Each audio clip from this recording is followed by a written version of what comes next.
Cikgu ada ucapan tak untuk Raitan? Oh, ucapan selamat Hari Raya. Terima kasih.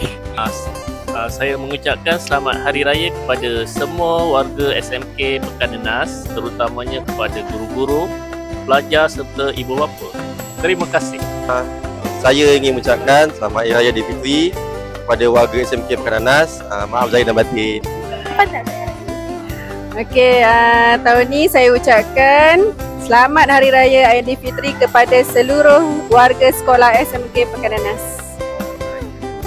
Okay, saya ucapkan selamat Hari Raya Maaf Zahir Batin kepada semua warga SMK Pekan Nenas. Okay, jangan lupa apa? Jaga diri dan jaga kesihatan sepanjang cuti ni. Kita jumpa lagi naik cuti nanti. Okay, selamat Hari Raya.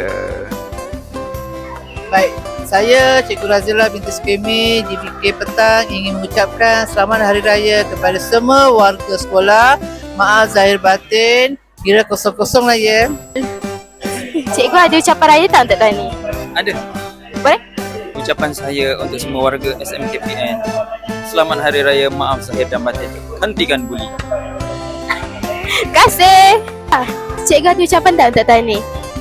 Selamat Hari Raya. I wish this Hari Raya will bring you peace, happiness, laughter with you and your whole family. Thank you. Okey, hai semua warga SMKPN. Saya ucapkan selamat Hari Raya, maaf zahir dan batin. Berhati-hati di jalan raya mana yang pulang ke kampung. Okey, itu saja. Bye.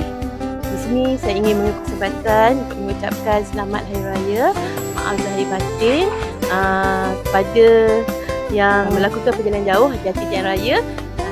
Untuk semua jaga diri dan selamat Hari Raya. Assalamualaikum dan selamat Hari Raya kepada semua warga SMK Pekan Nenas. Semoga lebaran ini memberikan kita 1001 makna kepada kita, semoga kita jadi lebih baik. Yes, selamat Hari Raya, maaf batin. Selamat Hari Raya, maaf zahir dan batin. Semoga raya ni lebih bermakna. Assalamualaikum warahmatullahi wabarakatuh.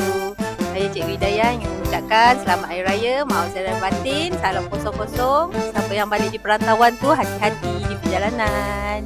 Bye. Selamat Hari Raya, maaf zahir dan batin. Kami mengucapkan Selamat Hari Raya Maaf Zahir dan Batin.